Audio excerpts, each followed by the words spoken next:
Tarehe 23 ya mwezi wa 9 mwaka 2019 na kusogeza kusini mwa Tanzania, mkoani Mbeya. Najua wengi tunaofahamu mkoa wa Mbeya kwa kuwa unasifika kuwa na hali nzuri ya hewa na rangi nzuri ya kijani kwenye mimea yake.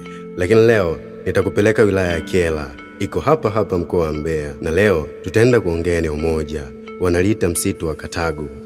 Sifahamu kwa nini eneo hili waliliita msitu wa Katago, lakini usiwaze, makala hii itakueleza kwa kina kwa nini panaitwa Katago.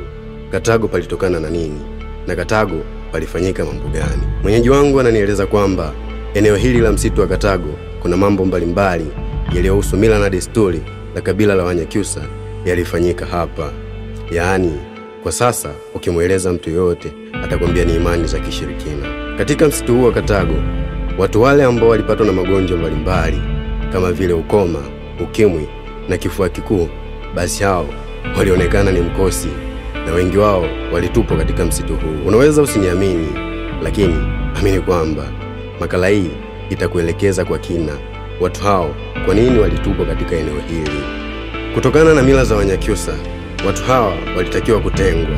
Hivyo basi, eneo pekee ambalo walitumika kuwatenga watu hawa walitupwa katika pori hili la Katago.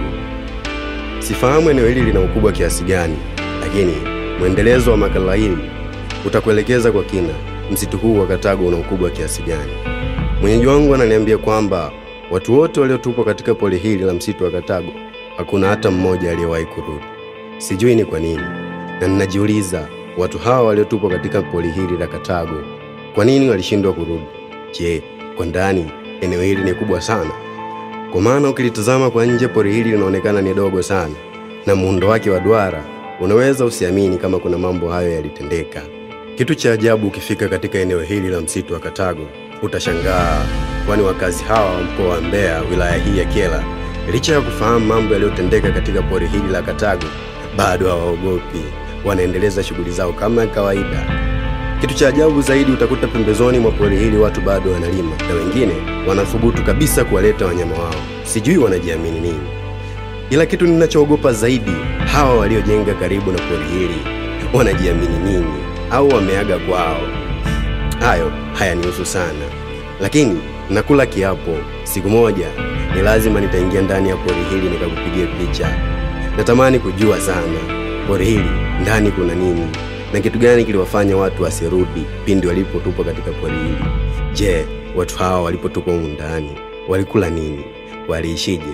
Je, kwenye pori hili hakuna wanyama wakali kabisa? Huenda ikawa ni moja ya sababu ambayo iliwafanya washindwe kurudi.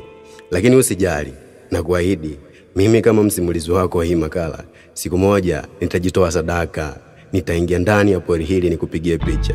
Lakini ukiona mwendelezo wa makala hii imekosekana, basi ujue msimulizi wako nimepotea kama walivyopotea watu wengine walioingia katika pori hili. Kila lenye mwanzo halikosi kuwa na mwisho, walinena waneni. Kwa leo naomba tuishie hapa, ila msisite, kuna mengi mazuri nitakuandalia ndani ya makala hii kuhusiana na pori hili la msitu wa Katago.